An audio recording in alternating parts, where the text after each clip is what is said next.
जय गणेश, जय मां भवानी। मैं एस्ट्रोलॉजर मदन सारस्वत, आप सभी को मेरा नमस्कार।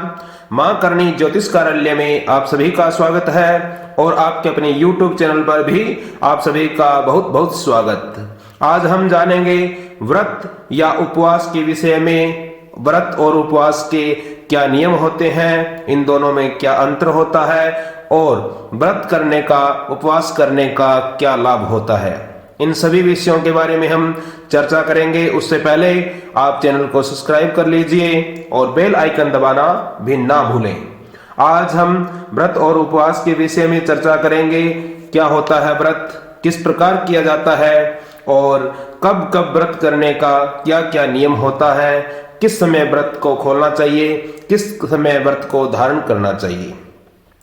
तो इसके बहुत से चैप्टर हो सकते हैं, बहुत से भाग हो सकते हैं। आज हम प्रथम भाग में व्रत में अंतर, नियम इत्यादि के विषय में चर्चा करेंगे। विश्व में लगभग सभी देशों में, सभी धर्मों में व्रत या उपवास, इसे इंग्लिश में जिसे फास्ट बोलते हैं, इसका बहुत बड़ा महत्व होता है। मनुष्य की अंतर आत्मा की शुद्धि व शांति के लिए व्रत यानी उपवास किया जाता है, जिससे ज्ञान शक्ति, विचार शक्ति, वैचारिक शक्ति, बुद्धि, श्रद्धा, मेधा और भक्ति, पवित्रता की वृद्धि होती है। इन व्रत और उपवास करने के द्वारा ज्ञान की शक्ति बहुत प्रबल होती है, वैचारिक शक्ति होती है, वो बहुत मजबूत होती है। व्रत या उपवास को एक बहुत बड़ी ताकत एक और भी है, यह शरीर के सभी रोगों का नाश भी करता है। व्रत और उपवास शरीर के सभी रोगों को नाश करने की, खत्म करने की क्षमता रखते हैं। नियमतः व्रत तथा उपवासों के पालन से उत्तम स्वास्थ्य व दीर्घ आयु की प्राप्ति होती है। शास्त्रों में भी कहा गया है कि व्रियते स्वर्गम व्रजंती स्वर्ग गमनेन वाह, अर्थात जिससे स्वर्ग का गमन हो, स्वर्ग का वर्ण हो, उसे व्रत या उपवास कहते हैं। व्रियते स्वर्गम व्रजंती यानी स्वर्ग में आप व्रजन करेंगे, आप स्वर्ग में गमन करेंगे। व्रत और उपवास में एक छोटा सा अंतर होता है। वैसे तो व्रत और उपवास समानार्थक है, दोनों समान ही है।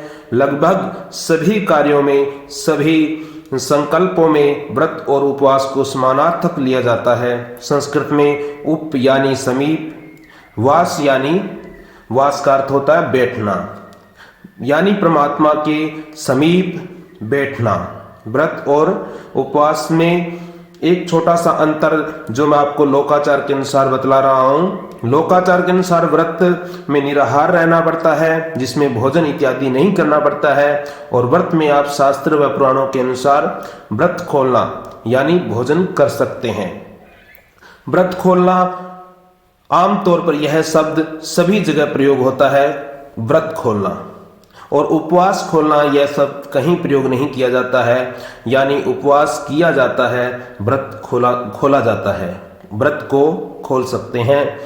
उपवास में परमात्मा के समीप बैठना और उनकी जप स्तुति करना, उनका मनन करना, यह विधि उपवास के लिए होती है। व्रत के लिए आप सभी नियमों का, उपवास के अंदर जो नियम होते हैं उन्हीं का पालन करना होता है, और व्रत शाम को आप खोल भी सकते हैं। व्रत का आप उद्यापन भी कर सकते हैं, जिस प्रकार उपवास का उद्यापन होता है।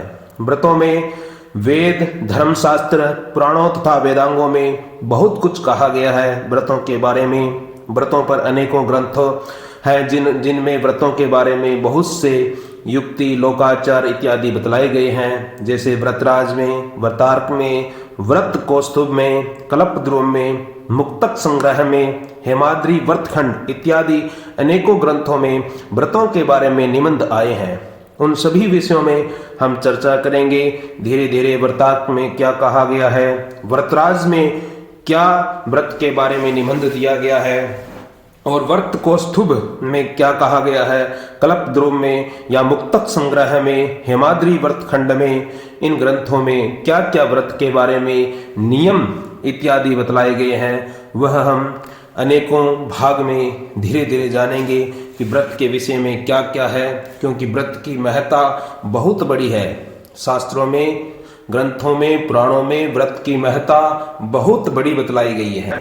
द्वितीय खंड में हम जानेंगे व्रतों का संकल्प कैसे करना चाहिए, व्रत कब करना चाहिए, कब नहीं करना चाहिए, या गुरु शुक्र अष्टमी या मल मास में व्रत का प्रारंभ या उद्यापन कर सकते हैं या नहीं कर सकते हैं।